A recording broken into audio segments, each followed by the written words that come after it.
Bienvenidos a la segunda parte de este recorrido que iniciamos con el anterior video, donde vimos algunas propuestas que tenían que ver con el manejo del ruido, con la vinculación ya propiamente con la imagen y con algunas propuestas conceptuales que tenían que ver con que ese ruido se convirtiera en el nuevo material musical. Pero veremos otro interés explorado a lo largo de aquel siglo en el que nos encontraremos justamente con lo contrario, un interés por el silencio.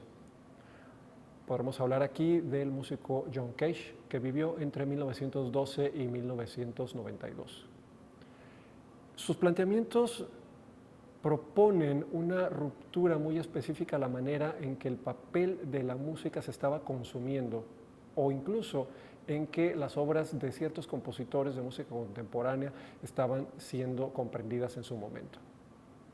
Hubo intelectuales que se interesaron por su trabajo rápidamente, como fue el caso de Umberto Eco, quien se interesó por su figura y trabajo y analizó parte de su obra con motivo de la visita que hizo Cage a Italia en el año de 1969, buscando las motivaciones de sus gestos y propuestas y, como consecuencia, anticipando el valor de su trascendencia, que seguiría, según explicó en aquel momento, al punto en que inevitablemente los elementos que en ese momento eran rupturas dejarían de ser consideradas formas de provocación para convertirse en un hábito, lo cual nos deja una enseñanza muy concreta de la forma en la que se va desarrollando el devenir del arte.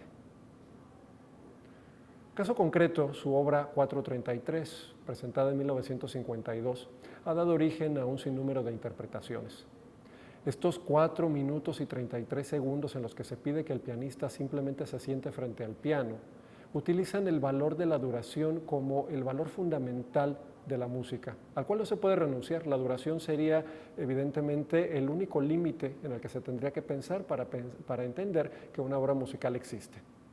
Se produjo entonces una ruptura de escucha, una ruptura de performance, una ruptura con el espacio y la expectativa culturalmente dada de lo que era un recital y su ejecución ante el público, las formas de emisión y el paisaje sonoro.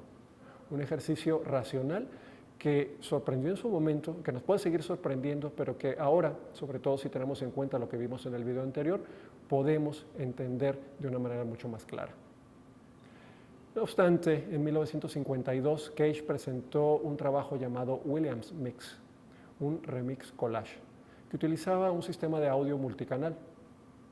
Con ello mezclaba sonidos de animales, máquinas, voces, música, para producir una experiencia de escucha ininterrumpida, que no permite identificar el origen ni las cualidades de los sonidos. Al final de la obra aparecen sonidos de aplausos junto con sonidos de abucheos, alternándose.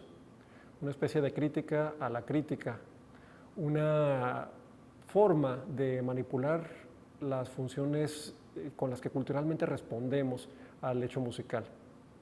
Una manera en la que con cierta ironía se refiere a los aspectos culturales relacionados con la emisión-recepción de cualquier obra sonora. Un ejercicio intelectual bastante interesante. Para ir concluyendo este recorrido nos vamos a detener, que pudiéramos hacerlo con muchos otros personajes, ahí les toca a ustedes profundizar porque creo que queda esto abierto, con la figura de Luc Ferrari. Él vive entre 1929 y 2005. Fue mano derecha de Schaeffer, de quien ya hablamos, en este Centro de Investigaciones Musicales de París. Tras un viaje que realiza a Bela Luka, en Croacia, se encuentra con una situación muy particular. Un lugar junto a un lago que en las noches tenía un silencio absoluto y llegó a la conclusión siguiente: el silencio no me deja dormir. Decide entonces grabar lo que sucedía entre las 3 y las 6 de la madrugada durante varios días, acumulando 21 horas de grabación, que redujo al final con una serie de ediciones a solo 21 minutos. El resultado fue una obra de arte sonoro o musical, según otros autores, que podríamos considerar como un ejemplo conciso de cómo la manera en la que el arte hace uso precisamente del sonido para producir un mensaje musical. Presque rien, casi nada. Presque rien número 1. Tenemos entonces que la búsqueda que hace de la utilización del sonido, Ferrari, le lleva a encontrar que el silencio, en sus propios términos, podía embellecerse. Esta obra le hizo romper con Schaeffer, por cierto. Ferrari propuso entonces que los sonidos sin ningún tipo de transformación y sin descontextualización, que es donde estuvo el gran desacuerdo con Schiffer, podían utilizarse con fines musicales. Utilizó la novedad de la grabación estereofónica, a diferencia de la monaural que se empleaba principalmente en el Centro de Investigaciones Musicales de París. Y para rematar, se interesó por la producción de imágenes mentales, referencias, contrario también al concepto de música concreta de Schiffer.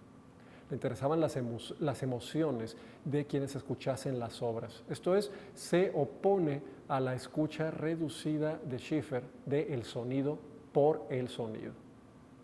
Ferrari habla de su trabajo como fotografías de naturaleza electroacústica.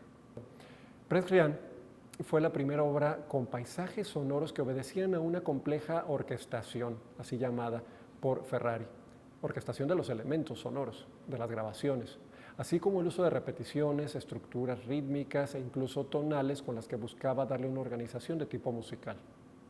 Su idea era que cualquier persona, siempre que contara con los recursos tecnológicos disponibles, pudiera producir obras sonoras como las que él creaba.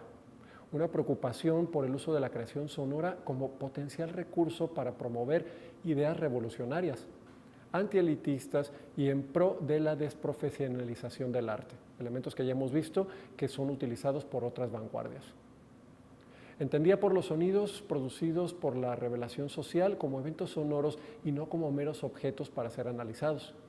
Buscaba la vinculación de los sonidos con el paisaje en el cual existían y los quería entender como producto relacionado con una actividad social específica. En 1998 presentó Prescrian número 4, Regreso a la Villa.